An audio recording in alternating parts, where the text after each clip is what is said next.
प्रदेश में हाल फिलहाल बीजेपी की डबल इंजन सरकार सत्ता में काबिज है। मुख्यमंत्री भजनलाल शर्मा लगातार कोशिश कर रहे हैं कि भ्रष्टाचार कम हो, लेकिन वहीं पे विपक्ष जो है वो लगातार दावे कर रहा है कि जेडीए और नगर निगम दोनों भ्रष्टाचार के दलदल में डूब चुके हैं।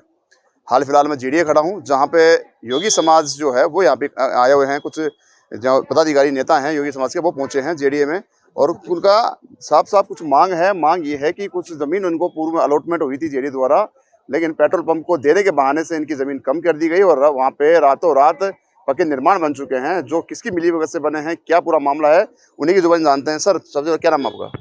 ईश्वर योगी, प्रदेश अध्यक्ष राजस्थान नाथ समाज। ईश्वर, ये आप वहाँ पे क्यों पहुंचे, जेडीए क्यों पहुंचे आए? जेडीए आने का कारण ये है कि हमारे समाज की भावना है कि जो विद्याधर नगर में हमारा R17 जो हमारा प्लॉट है उसमें छात्रावास बना हुआ है, बच्चे वहाँ रह रहे हैं। उसी के पास में हमारी जो 1120 मीटर भूमि जो 2003 में अलॉट हुई थी, वो बीच में किसान के पास चले गई, पेट्रोल पंप वाले के पास चले गई और अब वापस जेडीए के पास आ गई। तो हमारे को यहाँ से सूचना मिली, उसके बाद में हमने समाज में चर्चा की और सब समाज की भावना है कि ये 1120 मीटर ज़मीन भी हमारे नाथ समाज को मिलनी चाहिए, जिसमें हम वृद्धाश्रम, बच्चों का छात्रावास और अन्य जो हमारी लाइब्रेरी वगैरह जो भी हमारी सामाजिक एक्टिविटी है वो हम उस पर करना चाहते हैं। लेकिन एक सवाल ये भी है कि निर्माण की कहीं ना कहीं बात आई है, कोई मिलीभगत की भी बात आई है कि जेडीए की मिलीभगत से कहीं निर्माण जो है वहाँ पे कर दिया गया, अतिक्रमण कर दिया गया। ये कहना तो उचित नहीं होगा कि जेडीए की मिलीभगत से। अभी इसमें जांच होगी। आज हम डीसी मैडम से और सबसे यहाँ मिले हैं, तो उसके जेडीसी मैडम से भी मिले हैं, उसके बाद में हम कुछ कह पाएंगे। अभी इतनी जल्दी कहना, अधिकारियों ने हमारे को आज बहुत अच्छा कोऑपरेट किया है। माननीय मुख्यमंत्री जी के से भी हम मिलेंगे और इसमें हम जहाँ भी हमारे को जाना पड़ेगा वहाँ जाएंगे और जो भी अवैध कब्जा किसी ने भी किया है उसकी जांच होगी और सबके सामने आ जाएगा। सांच को आँच नहीं है और इसमें सब प्रयास कर रहे हैं। हमारे सबसे बड़े जो हमारे नेतागण हैं, जो हमारे जो पदाधिकारी हैं, वो सब प्रयासरत हैं और सबकी सोच एक ही है कि ये 1120 मीटर ज़मीन नाथ समाज को मिलनी चाहिए। ये यहाँ पे पहुंचे हैं जेडीए में, और जेडीसी जो मैडम है उनसे मुलाकात करके इन्होंने अपनी मांग रखी है। बेटा दौरी मौजूद है, क्या नाम आपका? मेरा नाम रामकिशोर योगी है। रामकिशोर, आप वहाँ पे पहुंचे हैं, पूर्व में कुछ बता रहे थे, आप बता दीजिए कि ये ज़मीन हमको 2003 में मिली थी। कितनी मिली थी, कहाँ पे मिली थी? विद्याधर नगर सेक्टर 2 में है और पहले आरक्षित हुई। वो आरक्षित वाला लेटर हमने सरकार को लगा दिया रेट कम करने के लिए। कितनी आरक्षित हुई थी? आरक्षित हुई 4480 मीटर। 4480 मीटर आरक्षित का जो लेटर था वो मुख्यमंत्री जी के यहाँ लगा दिया था हमने। और उसी बीच जेडीए ने हमको नोटिस दिया था 1/4 राशि जमा कराने का, तो उसके पेटे हमने 1 लाख ही जमा कराए थे। 29 लाख मांग रहे थे, तो राशि कम करने के कारण हमारा प्लॉट निरस्त कर दिया था पूरा और दोबारा से 1500 गज अलॉट की, फिर 1000 गज अलॉट की, 2500 गज अलॉट करके फाइल बंद कर दी। और 2003 में जब सरकार का आदेश आया 4480 मीटर देने का, तो उस टाइम इन्होंने बताया कि 1120 मीटर आपके प्लॉट में से हमने आरक्षित कर दी पेट्रोल पंप को। कौन से पेट्रोल पंप? कोई HPCL पेट्रोल पंप था, वो किया था, मैंने फाइल भी देखी थी।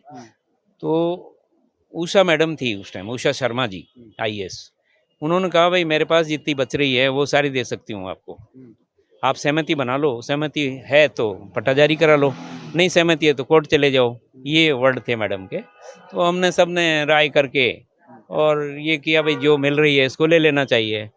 तो 3360 मीटर ज़मीन का पट्टा हमने ले लिया और फिर हम पीछा भी छोड़ दिया, भाई पेट्रोल पंप को दे दी।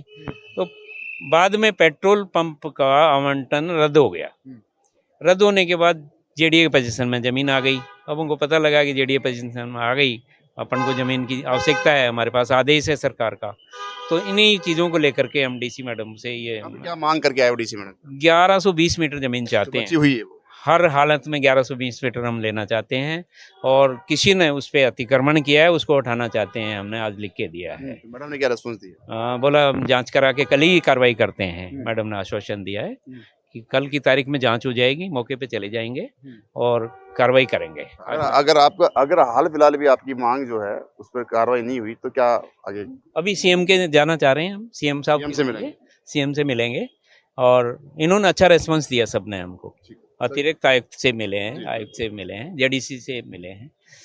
राजस्थान नाथ समाज को 4480 वर्ग जो आरक्षित हुई उसकी संपूर्ण राशि जेडे के डिमांड पर हमने जमा करा दी, संपूर्ण राशि। उसके बाद हमको 1120 वर्ग जमीन काट करके दी गई। ये हमारा ऑब्जेक्शन है पूरी। हालांकि उन्होंने वापस लेने के लिए जरूर कहा। अतः हम ये मांग करते हैं कि 1120 वर्ग मीटर जमीन पुनः राजस्थान नाथ समाज को अलॉट की जाए, ताकि उसमें वृद्धाश्रम का जो हमारा सेस प्रोजेक्ट है वो पूरा हो सके। बस मेरा यही कहना है। हाल फिलहाल जेडीसी मैडम से आप मिल के आए हो, तमाम अधिकारियों से मिल के आए हो, तो क्या पूरा रेस्पॉन्स रहा, क्या रणनीति? जेडीसी मैडम ने बहुत आश्वासन दिया है, भाई मैं इसकी जांच कराऊंगी क्या हो रहा है। और इलीगल आदमी ने जो वहाँ पर अतिक्रमण कर रखा है 1120 में, हमारी मांग है कि उसको तोड़वाया जाए तुरंत और उसकी जांच की जाए, वो किसने लगाए किसने नहीं लगाए, और वो जमीन हमारे नाम से। कैसा अतिक्रमण कर रखा है वहाँ पे, किस प्रकार? 4 दीवारी कर रखे, बाउंड्री करे, ईंटों की बाउंड्री की हुई है। तो सारा समाज में आक्रोश है। राजनाथ समाज जो है एक जो है बहुत ही जिम्मेदार समाज है और उसके कहीं भी मतलब इस तरीके से भूमि ज्यादा नहीं है और आज उसको चाहिए भूमि। घुमक्कड़ जाति में हमारे आता है, हम घुमक्कड़ समाज में आते हैं, तो इसलिए ये मांग हमारी निश्चित रूप से पूरी होनी चाहिए। तो हाल फिलहाल की रणनीति क्या रहने वाली आगे की? क्या आंदोलन होगा? सरकार पर हमें विश्वास है निश्चित रूप से। सीएम साहब हमसे मिलेंगे, हम ऑफिसरों ने हमको पूरा आश्वासन दिया है, हम आज की तारीख में आश्वस्त है। यदि नहीं होगा तो फिर बाद में रणनीति बात की बात बनाएंगे। देखिए यहाँ पे हाल फिलहाल नाथ समुदाय जो है, योगी समुदाय, वो पहुंचा है जेडीए, और जेडीए में जेडीसी जो है उनसे मुलाकात करके अपनी जो बची हुई ज़मीन है 1125 मीटर उसकी मांग की है। वहीं पर जो अतिक्रमण किया है किसी व्यक्ति ने तो उसको भी हटाने की यहाँ पे मांग की है। और जैसे कि जेडीसी ने बताया, जो अपने साथ मौजूद हैं लोग, उन्होंने साफ कहा कि जेडीसी और तमाम अधिकारी है जेडीए के, उन्होंने रिस्पॉन्स अच्छा दिया है और कल ही कार्रवाई करने की बात कही है, जांच करने की बात कही है। अब देखने वाली बात यह है कि इनका ये भी कहना है कि यदि जेडीए कोई कार्रवाई नहीं करता है तो अब सीएम से मुलाकात करेंगे, उसके बाद में सीएम से मुलाकात करने के बाद आगे की रणनीति होगी। अब देखने वाली बात यह है कि अब हाल फिलहाल की मांग को जेडीसी कहाँ तक उठाती है या रखती है और गंभीरता लेती है। क्या इन पे जो अतिक्रमण हुआ है ज़मीन में उसको हटाया जाएगा या फिर ये अतिक्रमण का ढर्रा ऐसे ही चलता रहेगा, ये देखने वाली बात होगी। सहयोगी कैमरा पर्सन चेतन के साथ संदीप अग्रवाल, NSE 9 न्यूज़, जयपुर।